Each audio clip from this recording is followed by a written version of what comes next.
Déco dans le présent pour mieux construire l'avenir. La chronique d'Interentreprise avec Francette Florimond. Bonjour, j'espère que vous allez bien. Un sondage est passé presque inaperçu et pourtant, il mérite qu'on s'y attarde. Le syndicat des indépendants a fait réaliser par le très sérieux Institut de sondage CSA une enquête auprès d'un échantillon représentatif de 5,5 millions de très petites entreprises. Les TPE, ce sont les entreprises de moins de 10 salariés qui représentent 96% des entreprises en activité sur tout le territoire national.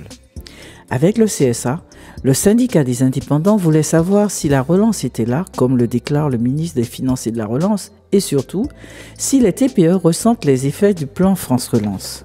Eh bien, pour 44% des entreprises interrogées, la relance n'est pas là. Leur activité est en baisse par rapport à celle de 2019 et 70% des sondés ne constatent aucune reprise depuis juin 2021. Les résultats sont encore plus sévères pour le plan France Relance.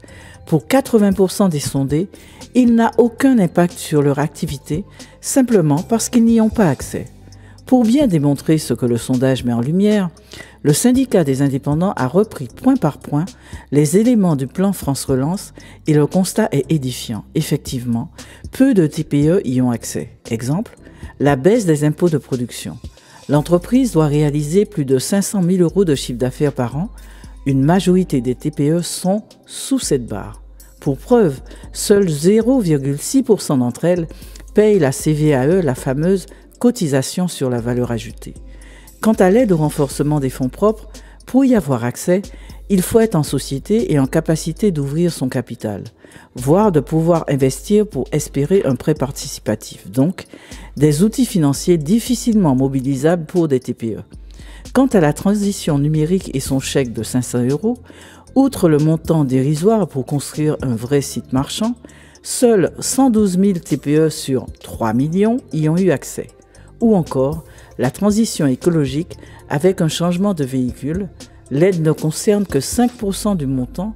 Partant de crise, difficile pour une TPE d'investir dans 95% de montant d'un véhicule, même plus vertueux écologiquement, car plus cher à l'achat, etc., etc. Ce sondage vient confirmer une impression qui était là, tenace, encore plus aux Antilles et en Guyane. À demain, prenez soin de vous. Déco dans le présent pour mieux construire l'avenir. La chronique d'Interentreprise avec Francette Florimond.